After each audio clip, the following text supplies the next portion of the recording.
세월호 1주기를 앞두고 인양 문제가 새로운 이슈로 떠오르고 있습니다. 네, 하지만 국민적 합의와 정부 결단을 통해 인양이 결정돼도 기술적인 난관이 기다리고 있습니다. 세월호를 무트로 끌어내기 위한 방법과 우려되는 난제들을 신경훈 기자가 정리했습니다.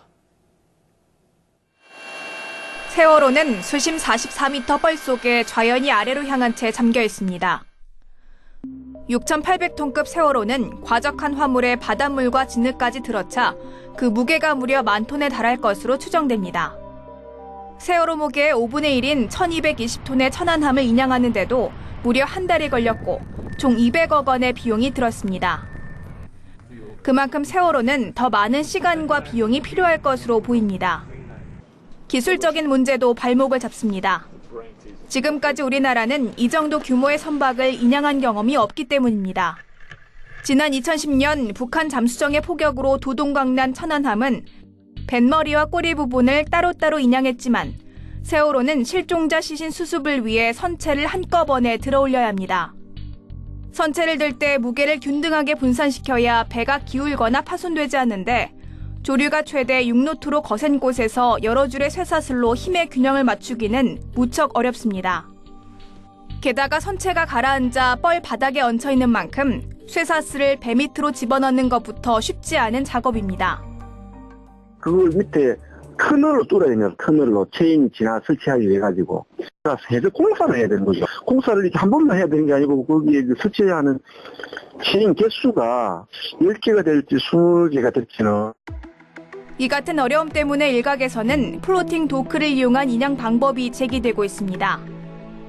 플로팅 도크는 조선소에서 건조된 배를 바다로 옮길 때 사용하는 대형 구조물입니다. 세월호는 수중에서 크레인으로 들어올리고 가라앉힌 플로팅 도크를 배 밑으로 넣어 자체 부양력을 이용해 떠오르게 하는 겁니다. 하지만 자체 동력이 없는 플로팅 도크를 정확하게 제어할 수 있을지, 도크에 얹혀진 세월호를 어떻게 고정할지 등이 난제입니다. 정부는 지난해 5월 외국 업체 2곳과 국내 업체 5곳 등에서 기술 제안서를 받았습니다. 하지만 시간이 지나 바다 여건이 달라졌고 선체 붕괴 등이 심각한 상황이어서 추가로 기술 검토가 필요합니다. 게다가 세월호는 1994년 건조된 노후 선박이라 인양 과정에서 선체가 일부 파손되거나 두동강 날 수 있다는 우려도 제기됩니다. 따라서 인양 설계에만도 3개월가량 필요할 것이라는 게 정부의 판단입니다. 진도 해상의 변화무쌍한 날씨와 강한 조류도 인양에 어려움을 더하는 요소가 됩니다. 또 선체의 화물 위치나 정확한 무게를 추정할 수 없어 인양 도중 무게중심 변화로 2차 사고가 날 위험도 있습니다. 정부는 인양까지의 시간은 1년에서 1년 6개월, 비용은 900억 원에서 최대 2,020억 원이 소요될 것으로 추정하고 있습니다. 최종 인양까지 넘어야 할 산이 많은 세월호.